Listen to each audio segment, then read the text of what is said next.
Assalamualaikum warahmatullahi wabarakatuh. Selamat pagi anak-anakku kelas 4. Hari ini kita bertemu untuk melanjutkan pelajaran tema 4 berbagai pekerjaan. Untuk kali ini kita akan mempelajari muatan pelajaran bahasa Indonesia. Baik, sebelum kita mulai pelajaran hari ini, mari kita berdoa bersama-sama. Berdoa mulai. Berdoa selesai. Terima kasih anak-anak, bagaimana kabarnya? Jangan lupa anak-anak, meskipun belajar dari rumah, kita harus tetap semangat, terutama kita harus selalu menjaga kesehatan. Jangan lupa untuk selalu pakai masker, jaga jarak, dan juga cuci tangan dengan air mengalir. Baiklah anak-anak, untuk hari ini tujuan pembelajaran kita adalah kalian nanti setelah mempelajari materi ini mampu menguraikan pendapat pribadi tentang isi buku sastra, yaitu bisa dari cerita, dongeng, dan sebagainya. Mari kita mulai pelajaran hari ini. Yang pertama kita akan membahas tentang cerita rakyat.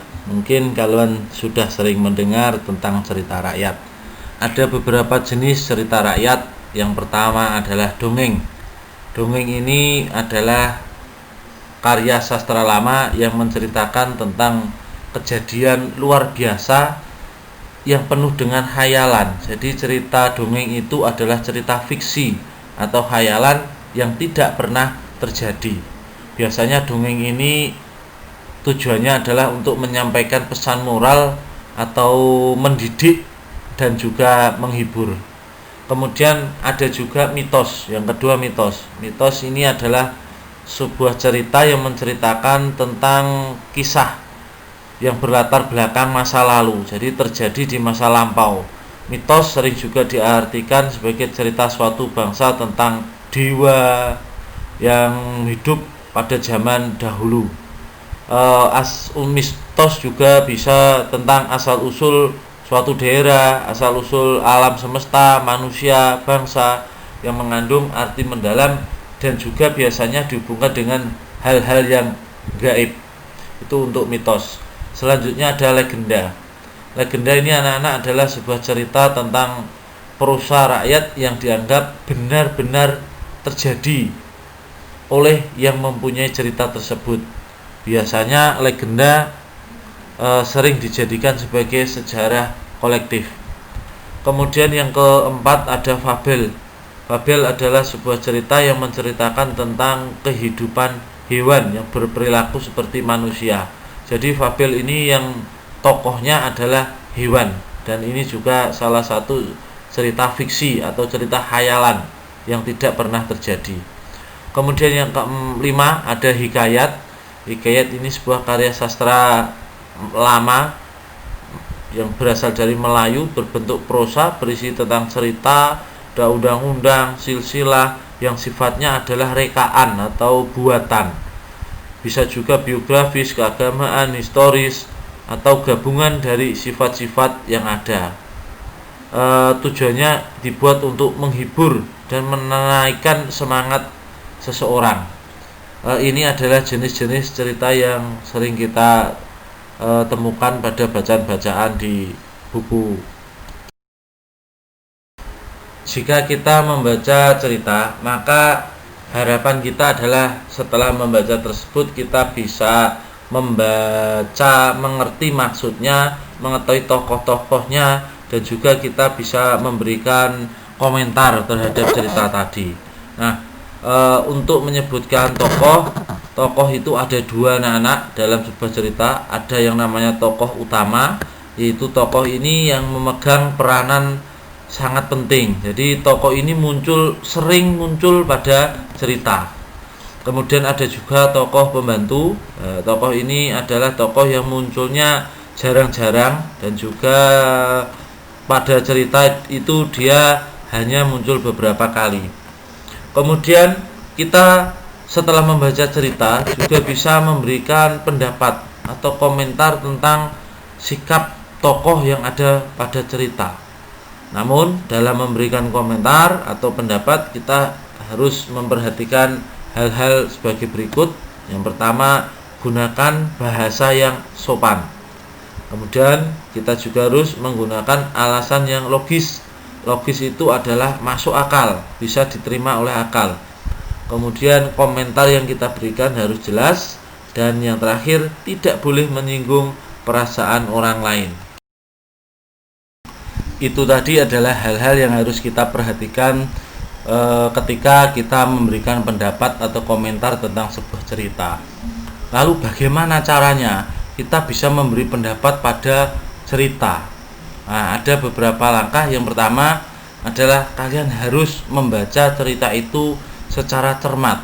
Artinya kalian harus mengerti cerita itu bagaimana, awalnya bagaimana, sampai akhirnya pun seperti apa. Itu kalian harus betul-betul cermat membacanya.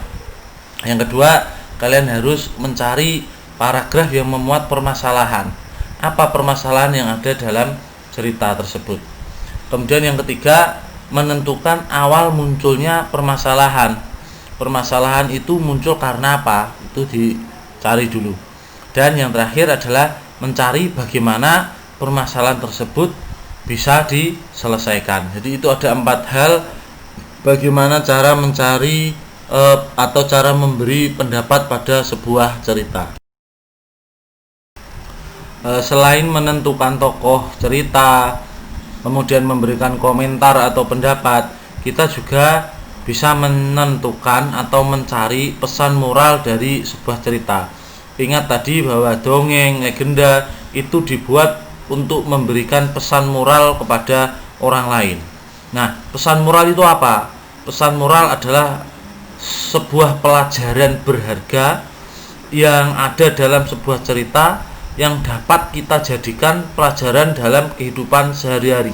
Jadi penulis cerita ini menuliskan pelajaran atau menuliskan apa yang harus kita tiru dari cerita tersebut agar bisa diterima oleh orang yang membaca. Sekali lagi, pesan moral adalah pelajaran berharga yang dapat kita ambil dari sebuah cerita.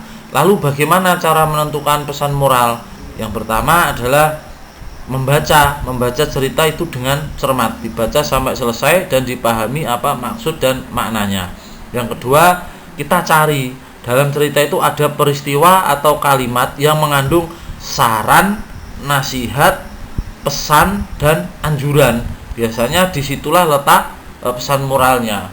Kemudian yang ketiga, setelah kita menemukan saran, nasihat, pesan, dan anjuran, kita buat kesimpulan dengan menggunakan bahasa sendiri untuk menjadi sebuah pesan moral. Selanjutnya Bapak akan membacakan sebuah cerita. Kalian dengarkan, simak, nanti kita bahas bersama-sama. Pak Kadir hidup bahagia bersama keluarganya. Mata pencaharian Pak Kadir adalah bertani. Ia memiliki sebidang sawah yang tidak terlalu luas. Namun berkat kerja kerasnya, hasil sawah tersebut dapat menghidupi keluarganya. Suatu ketika, wabah hama menyerang sawah para petani. Pak Kadir sangat sedih. Ia mengalami kerugian yang besar karena serangan hama tersebut. Namun, Pak Kadir pantang menyerah dan tetap bersemangat. Ia pun mengajak para petani di desanya untuk bergotong royong memberantas hama yang menyerang sawah-sawah mereka. Akhirnya, mereka berhasil mengatasi kesulitan yang dihadapi. Nah, anak-anak, itu tadi cerita tentang Pak Kadir. Dari cerita tersebut, kita bisa mendapatkan beberapa hal. Yang pertama, tokoh. Dalam cerita tersebut, tokohnya adalah Pak Kadir, itu sebagai tokoh utama. Kemudian ada para petani lainnya, itu merupakan tokoh pembantu. Yang kedua, ada peristiwa. Peristiwa apa yang terjadi atau permasalahan apa yang terjadi pada cerita tersebut. Permasalahannya adalah adanya peristiwa serangan wabah hama di sawah para petani. Kemudian selanjutnya ada inti cerita. Inti cerita dari cerita yang Bapak bacakan tadi adalah Pak Kadir dan para petani mengalami kerugian karena sawah mereka diserang hama. Namun berkat kerja keras dan kerjasama, kesulitan tersebut dapat mereka atasi. Tuh. Jadi dari inti cerita itu kita bisa menarik sebuah pesan moral atau amanat. Apa pesan moralnya? Jadi pesan moral dari cerita tersebut adalah setiap masalah harus kita hadapi dengan semangat dan pantang menyerah. Nah, tadi Bapak juga menjelaskan bagaimana cara mencari pesan moralnya.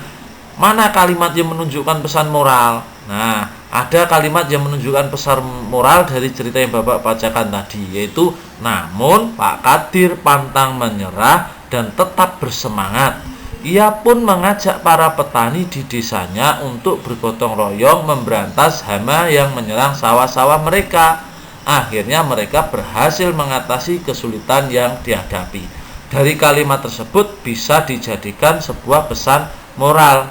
Nah, ini anak-anak tentang beberapa hal yang terkait dengan cerita Pak Kadir.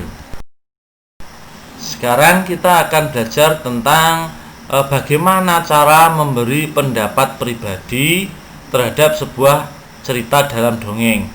Dongeng tadi sudah Bapak sampaikan adalah cerita yang fiktif atau tidak pernah terjadi atau hanya rekayasa. Di dalam dongeng itu ada unsur-unsur cerita mulai dari tokoh, alur itu jalan cerita, dan juga yang sudah kita bahas tadi ada pesan moral atau amanat. Sebelum kita memberi pendapat, maka kita perlu membaca dongeng atau cerita tersebut dengan cermat. Sekarang coba kalian dengarkan, Bapak akan membacakan sebuah dongeng. Di sebuah hutan ada seekor kelinci yang terkenal mampu berlari sangat cepat. Namun sayang, kemampuannya itu membuat dia menjadi sombong. Suatu hari, kura-kura, keong, dan bekicot sedang bercakap-cakap. Tiba-tiba datanglah kelinci menghampiri mereka dengan sangat cepat. Debu yang berterbangan membuat tiga hewan tersebut terbatuk-batuk. "Hai kelinci, bisakah kamu menghargai teman-temanmu?" teriak kura-kura dengan kesal. Mendengar perkataan kura-kura, kelinci berhenti dan berkata, "Mengapa aku harus mendengarkan perkataan dari hewan lamban sepertimu?